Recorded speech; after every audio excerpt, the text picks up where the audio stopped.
Remember, at national exams, there is no single correct or standard answer.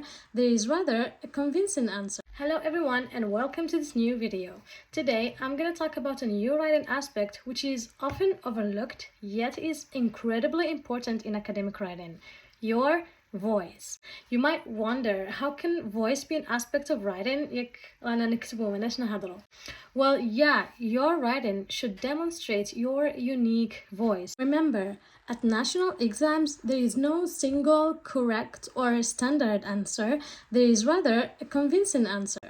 We could have like 3 winners while none of their essays look the same. Why? Because each one of them presents a unique viewpoint on the topic. To truly excel, you need to demonstrate to your exam corrector that not only you understand the question, but also that you have a unique and thoughtful perspective to offer. To help clarify things, let me share my personal experience with you. My PhD entrance exam question was about didactics and pedagogy and how they apply to the Algerian educational system. So as I read the question again and again, I thought that the Algerian part was my opportunity to not only show my voice, but also my Algerian voice. And as a high school teacher actively engaged in the field, I definitely had a perspective on the topic.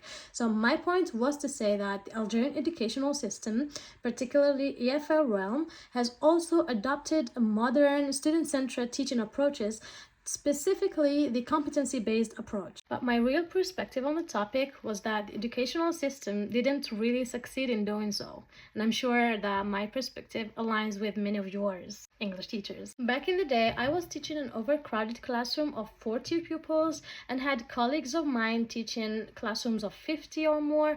So in my perspective, the competency-based approach didn't really resonate with the context and circumstances, which is often the case in many Algerian schools. Although I had strong feelings and experiences on the issue, I tried to address it as softly and gently as possible by toning down my language while still conveying my perspective. Instead of saying things like, "the system has totally failed, it's a mess, a total failure," which would be extravagant claims and would have led me to the wrong direction, I calmed myself and tried to find a softer way to express my thoughts and show my voice. To address that particular aspect of the question, part of my thesis statement highlighted that the Algerian educational system is attempting to adapt to modern student-centered teaching methodologies. Then, on the body of my discussion, I expanded on that idea, saying that since the 2002 education reforms,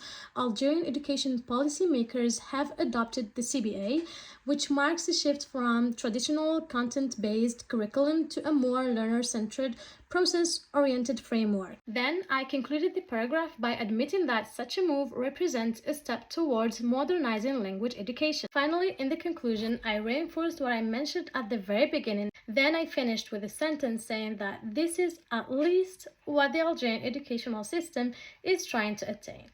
At least. To be honest, I wrote that sentence with finger crossed, worrying if the exam correctors would think something like, "who are you to pass on such a judgment or to evaluate the system?" But after all, I wasn't evaluating the system, I was just trying to show my voice. So in the end, I decided to write it. And it worked. Now, if you read my essay, you'll notice that at no point did I change my perspective. And this is what maintaining a consistent voice in academic writing is all about. It's crucial to remain consistent throughout. For example, if I concluded the essay with a sentence saying something like, "this is unfortunately what the Algerian educational system has failed to achieve." Now, this sentence alone could have ruined the entire essay. All in all, voice is a crucial aspect of academic writing, and having a clear perspective on the topic is not only accepted but also encouraged and appreciated at this level. As long as your voice is consistent, your word choice is deliberate, and your views are supported by solid evidence, you'll be on the right track.